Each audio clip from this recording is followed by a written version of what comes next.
Hi and welcome to Chris Ryan Golf. You've joined me once again at the Belfry. We are out here on the Academy putting green, and in this video I'm going to give you 3 key things that you can focus on to ensure that you hold more of these 3 or 4 footers next time you go and play. So these are the putts that we want to try and focus on holding. Spending your time practicing 15, 20, 25 footers expecting to hold them is not spending your time wisely. Even the best golfers in the world don't hold many of those putts. What they do very well is they make sure they are good from this distance. They're not missing many from this 3, 4, 5 foot distance. Now, during a round of golf, you're going to miss a few greens, you're going to chip, you're going to pitch. You will have a decent amount of putts from this distance. If we can make sure that we hold more of them, it's going to tidy up your scorecard significantly. So, as I said, we're going to give you 3 points you can focus on, 3 key points, which are going to help you be more successful.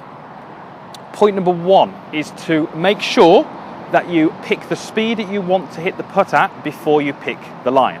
So if there is any break on this putt, the speed at which we hit the ball is going to massively influence how much break we have to play and how much we have to allow for. So this putt I've picked here is actually pretty straight, but if this was a little bit of a right to left putt, the harder I hit it, the less break will be on that ball because the ball is rolling quicker over the ground.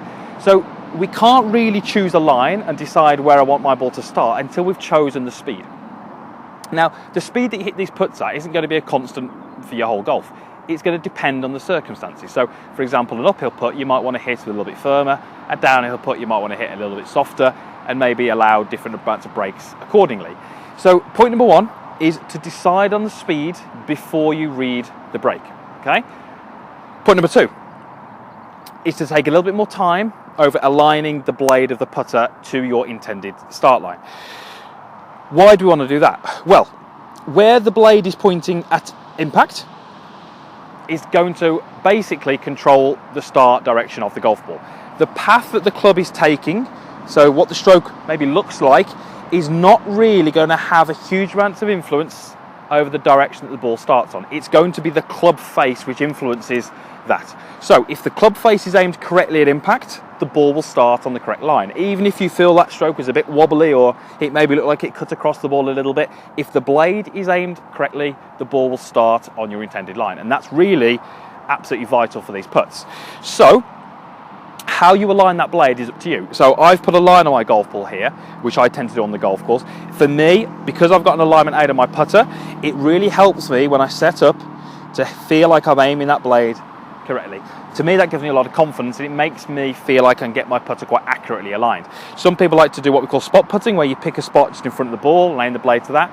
Whatever it is that you do is fine. What we need you to do is take a little bit more time over it. Unfortunately, on this distance, if my putter is 2 degrees out, there's a chance that ball will miss. Now, 2 degrees is not a huge amount. It's very easy to just get a little bit quick, a little bit complacent, and not quite aim that putter correctly. So point number 2 is to make sure that blade is aimed correctly. Point number 3 is to ensure the head stays down until well after contact.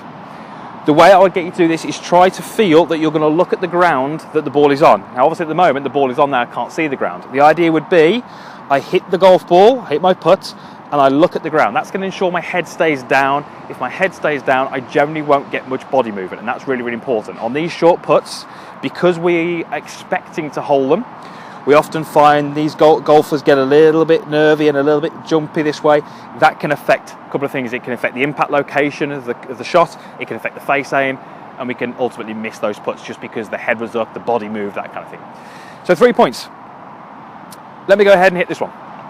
So I say it's about 4 feet.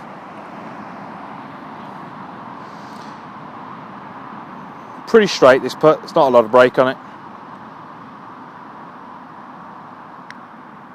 Okay, straight in the middle. So those 3 points are absolutely vital if we're going to hold more of these short putts out on the golf course. Okay, just do another couple for you.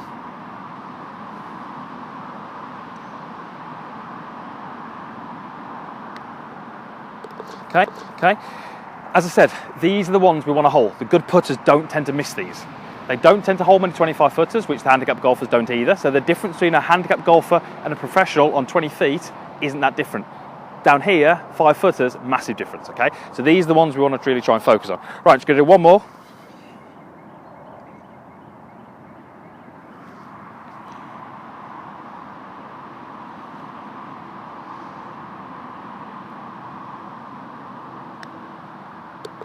Okay, 3 points. If you can remember those 3 points, read the speed before you read the break. Take a little bit more time of aligning the blade and make sure your head stays very, very still until after the ball is gone. I can guarantee you, you'll hold more of these putts when you're on the course, and that can only be good for your scores. Okay, thanks for watching the video, guys. If you've got any comments, then there's a comments box down below, as I'm sure you're aware of, but you can post anything there. Any comments on this video or future videos you'd like me to do. And also, if you haven't done already, then please subscribe to my channel. It's absolutely free. The videos are free. I'm just hopefully going to help you play some better golf next time you get out on the golf course.